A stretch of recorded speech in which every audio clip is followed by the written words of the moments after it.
Hi, everybody. My name is Nia-Blessing Armstrong. I go by Nia-Blessing, and today I'm presenting about Solange's Don't Touch My Hair. Um, this is a prominent album. It's from her album A Seat at the Table. It came out in 2016, and it actually won a Grammy Award, which is very powerful. Ooh, I went too ahead. Okay. So, the composition history. So Solange Knowles, actually Solange is related to Beyonce. She's Beyonce's younger sister. So Knowles' songwriting and composition process, like her music, is very particular and unique, like no other. She usually starts composing a song by freestyling a melody, in which then she builds different harmonies on top of those. Um, then when she starts with a melody, then she slowly starts with these jam sessions in which with various artists with Sanfa, Dave Andrew Stike, Patrick Wembley, and Brendan Cook.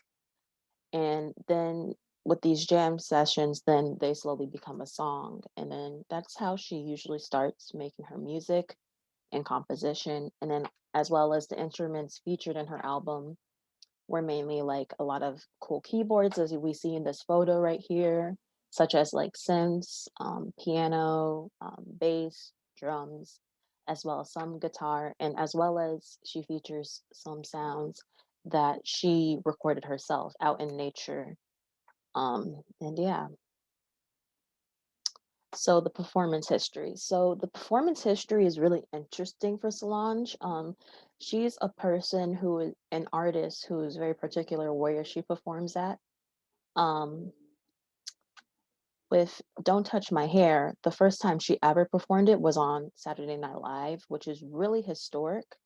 Um, and for that to be the first time she performs this work of art on a major prominent um television comedy series is a big deal, especially the surrounding subject of her album, which is discussing about empowering Black women as well as the symbol of Black hair in the Black community. And as we see in this photo right here, we see the empowerment of Black women within itself, like the photo within itself with the hair from showing every type of Black woman she could represent on that stage, which is really empowering, as well as she's performed it at various festivals such as Pitchfork, Lollapalooza, Governor's Ball, as well as as well as museums such as the Museum of Modern Art in New York City, as well as with her new album, she actually performed some of her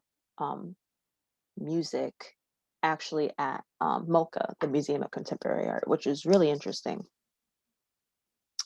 So the recording history. So you see really cool photos of these jam sessions as I was talking about earlier. So we see down to your left, Pharrell Williams, with her working with him, great producers. And most of the people she works with, she makes sure that it's all inclusive as much as she can as possible, especially Black people, people of color, women.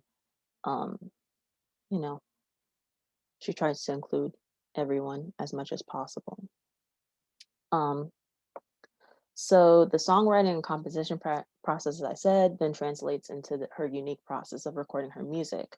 So specifically, A Seat at the Table featuring Don't Touch My Hair were came up in ideas and recorded in various places such as Long Island, New York, New Iberia, Louisiana, and New Orleans, Louisiana. So as I write here, Solange is a great believer that the environment and space you're in impacts your creativity and artistry.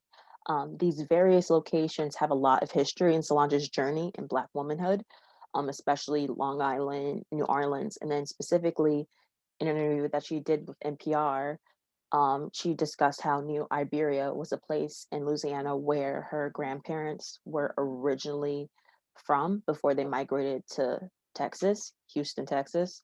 So, really, the places that she recorded at, as I said, the places she recorded were paying homage to her ancestors and especially her grandparents because in New Iberia, um, there's a historic story, just like many stories with Black people, that that town was very independent, Black-owned businesses. A lot of Black people lived there, and unfortunately, white counterparts ran them out. So her recording there, she was like, "I'm taking back that place and our culture." Yeah. Okay, so now gender and sexuality and don't touch my hair. I included the images from the video, which I really encourage if you have the free time to watch it. I linked in the discussion as well. But Solange's A Seat at the Table, especially in the tracks like Don't Touch My Hair, is historically and culturally an ode and honor to Black women, Black people, and Black culture.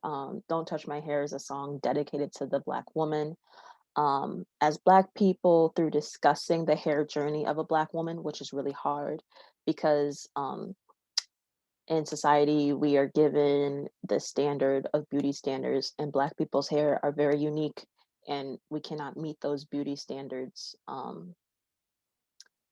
unfortunately.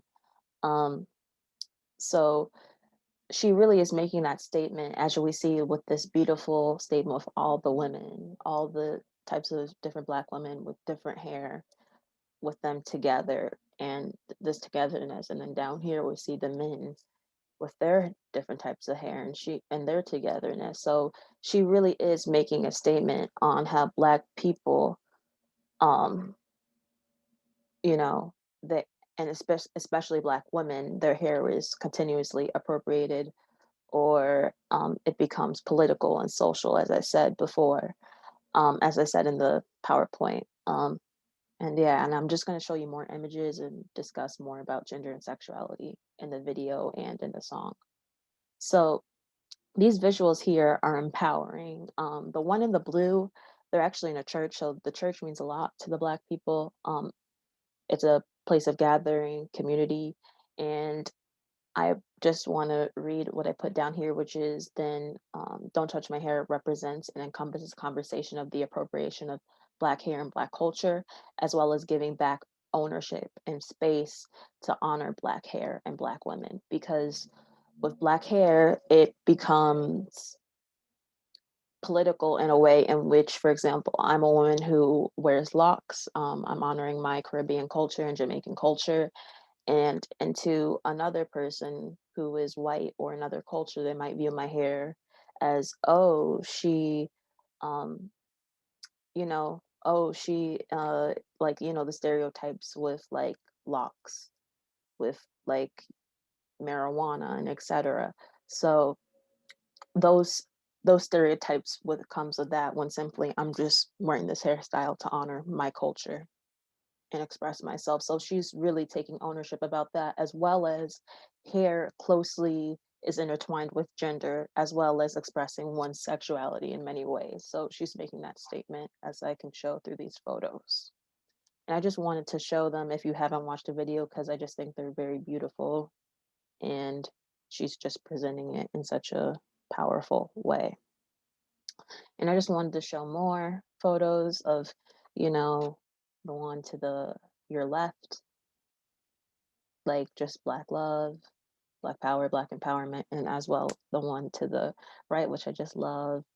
It really just shows the, you know, Solange and these women expressing their gender and their sexuality through their hair, and, through the pose. It's just empowering and shows like togetherness intertwined. And then just want to end off with saying Solange is making the statement how Black hair really is connected to one's gender, as I said before, or even the way they express their sexuality, especially the hair journey of the Black woman, in which some Black women struggle in feeling they have to meet beauty norms, as I said before, which causes Black women to conform to these norms.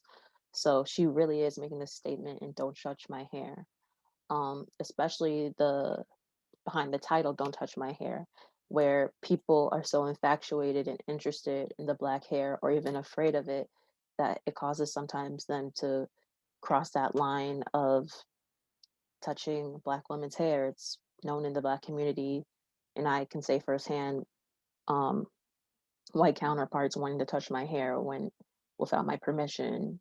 And honestly, that's just rooted with Jim Crow laws and slavery, with people thinking that they are superior than the Black person or anyone who is other.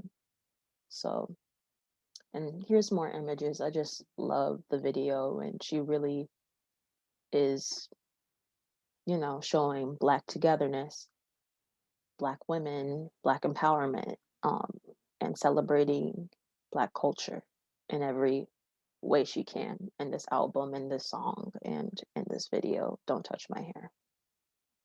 So thank you for coming along with watching this. Um, I really encourage, if you haven't listened to her album, A Seat at the Table, it really is empowering. Even if you're a person who is not Black, I recommend you listening to it to honestly have opportunity to, learn more about the Black experience, the firsthand Black experience of a Black woman in America. It's a beautiful album and with beautiful songs. And here's my works cited, my research. Thank you, and I hope you have a good day.